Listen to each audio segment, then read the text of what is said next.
നമസ്കാരം, എല്ലാവർക്കും എൻ്റെ വീഡിയോയിലേക്ക് സ്വാഗതം. ഇന്ന് ഞാൻ പെരുമ്പയർ കൊണ്ടുള്ള എരിശ്ശേരിയാണ് തയ്യാറാക്കുന്നത്. അതിന് വേണ്ടിയിട്ട് ഞാൻ ഒരു ഗ്ലാസ് പെരുമ്പയർ അല്ലെങ്കിൽ വൻപയർ അല്ലെങ്കിൽ കൗ പീസ് എന്ന് പറയും, ഇത് നന്നായി കഴുകിയതിന് ശേഷം ഒരു 3 മണിക്കൂർ നമുക്ക് സോക്ക് ചെയ്യാൻ വയ്ക്കാം.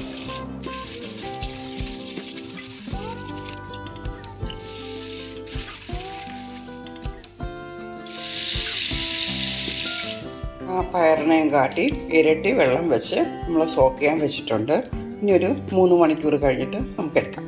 എരിശ്ശേരിക്ക് ആവശ്യമായിട്ടുള്ള ചേനയും ഏത്തൻക അല്ലെങ്കിൽ നേന്ത്രക്ക പച്ച പകുതി മത്തൻ പീസ് ഇത്രയും എടുത്തിട്ടുണ്ട്.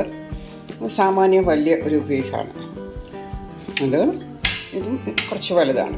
ഇത്രയും എരിശ്ശേരിക്ക് ആവശ്യമായിട്ടുള്ള പയർ കുതിർക്കാൻ വെച്ചിട്ടുണ്ട്. ഇത് ഇത്രയുമാണ് എരിശ്ശേരിക്ക് ആവശ്യമായിട്ടുള്ള വെജിറ്റബിൾസ്. ഇനി ഇവയെല്ലാം വൃത്തിയാക്കി കട്ട് ചെയ്തെടുക്കാം. ചേനയുടെ തോലെല്ലാം കളഞ്ഞെടുക്കാം. എല്ലാത്തിൻ്റെയും തോലെല്ലാം മാറ്റി വെജിറ്റബിൾസൊക്കെ ഞാൻ കട്ട് ചെയ്തു. ചേന, ഏത്തൻക, മത്തൻ എല്ലാം നല്ലതുപോലെ ഇതുപോലെ ചെറു ചെറു കഷ്ണങ്ങളായിട്ടാണ് കട്ട് ചെയ്ത് വെക്കേണ്ടത്. പയർ വേവിച്ചെടുക്കാൻ ഞാൻ കുക്കറിലേക്ക് വെച്ചു. അതിലേക്ക് 1 ടീസ്പൂൺ ഉപ്പും കൂടെ ചേർത്ത് നമുക്ക് വേവിക്കാം. നമുക്കിത് അടച്ച് വേവിക്കാം. 1 സ്റ്റീം വന്നാൽ മതിയാവും. ചേരുവകൾ എന്തൊക്കെയാണെന്ന് നോക്കാം. അതിന് വേണ്ടിയിട്ട് ഞാൻ 1 തേങ്ങ ചിരുകി വെച്ചിട്ടുണ്ട്. 1 ടീസ്പൂൺ മുളക് പൊടി, കുരുമുളക് പൊടി, 1.5 ടീസ്പൂൺ ജീരകം, 1/2 ടീസ്പൂൺ മഞ്ഞൾ, 1/2 ടീസ്പൂൺ കുരുമുളക് ചതച്ചത്, പിന്നെ ഒരു 15 അല്ലിയിൽ കൂടുതൽ വെളുത്തുള്ളി, അല്ലെങ്കിൽ നമ്മുടെ ഒരു കൈയുടെ അകത്ത് വരുന്ന ഇത്രയും വെളുത്തുള്ളിയാണ് ആവശ്യമായിട്ടുള്ളത്. വേണ്ടത് ഒരു 5 അല്ലി ചെറിയ ഉള്ളി. ഉള്ളിയും വെളുത്തുള്ളിയും നന്നായി ചതച്ചെടുത്തു. അതിന് ഞാൻ ഈ തേങ്ങയിലേക്ക് ചേർത്തു. നന്നായി ചെറുതായി തിരികിയ തേങ്ങയാണ്, അതുകൊണ്ട് അരയ്ക്കേണ്ട ആവശ്യമില്ല. ഈ ഇൻഗ്രീഡിയൻസ് എല്ലാം ഈ തേങ്ങയിലേക്ക് ചേർത്ത് കൊടുക്കാം. ഇവയെല്ലാം നല്ല കൈ കൊണ്ട് നല്ലതുപോലെ മിക്സ് ചെയ്യാം. നന്നായിട്ടൊന്ന് മിക്സ് ചെയ്യണം.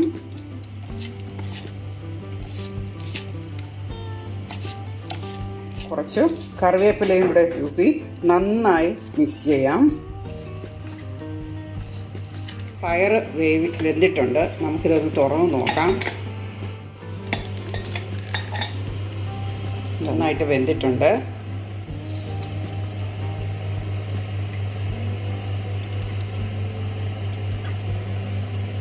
ഇതിലേക്ക് ഞാൻ 2 പച്ചമുളകും കൂടെ ചേർക്കുന്നുണ്ട്. വേവിച്ച പരിപ്പിലേക്ക് നമുക്ക് ഈ കഷ്ണങ്ങളെല്ലാം ചേർത്ത് കൊടുക്കാം.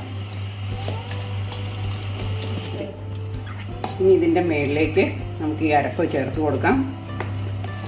ഇങ്ങനെ വെച്ചാൽ മതി.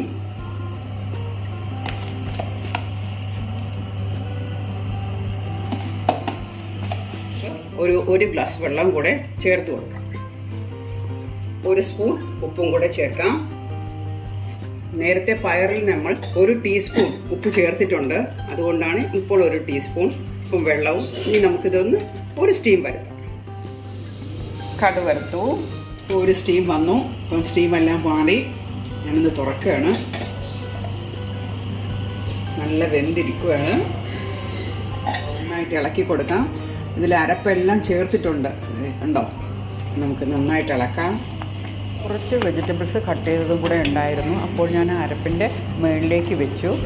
ഈ പയറും ഈ തേങ്ങയുടെ അരപ്പും പിന്നെ ഈ വെജിറ്റബിൾസും എല്ലാം കൂടെ നന്നായിട്ട് ഇളക്കി യോജിപ്പിക്കാം.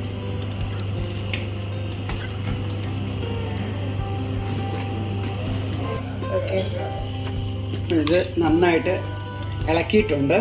എല്ലാം വെജിറ്റബിൾസ് എല്ലാം വെന്ത് പയറും എല്ലാം ആയിട്ട് യോജിപ്പിച്ചെടുത്തിട്ടുണ്ട്. ഇനി നമുക്കിതിൽ കടുവറുത്ത് ഒഴിച്ച് നമുക്ക് സെർവ് ചെയ്യാം.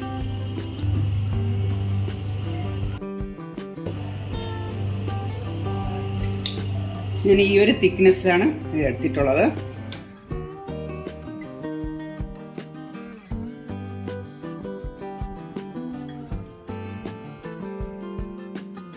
അങ്ങനെ ഇതിൽ കടുവറുത്തും കൂടെ ഒഴിക്കുക. നല്ല വെളിച്ചെണ്ണയിലാണ് കടുവറുത്ത് ഒഴിക്കുന്നത്. അങ്ങനെ നല്ല ചമ്പാവരി കഞ്ഞിയും എരിശ്ശേരിയും ചമ്മന്തിയും മാങ്ങ അച്ചാറൊക്കെ കൂട്ടി നല്ല സ്വാദോടെ എല്ലാവരും കഞ്ഞി വിളമ്പും. എൻ്റെ ഈ വീഡിയോ ഇഷ്ടമായിട്ടുണ്ടെങ്കിൽ ലൈക്ക്, ഷെയർ, സബ്സ്ക്രൈബ് ചെയ്യാൻ മറക്കരുത്. വീണ്ടും പുതിയൊരു വീഡിയോയുമായി വരുന്നതുവരെ ബൈ ബൈ.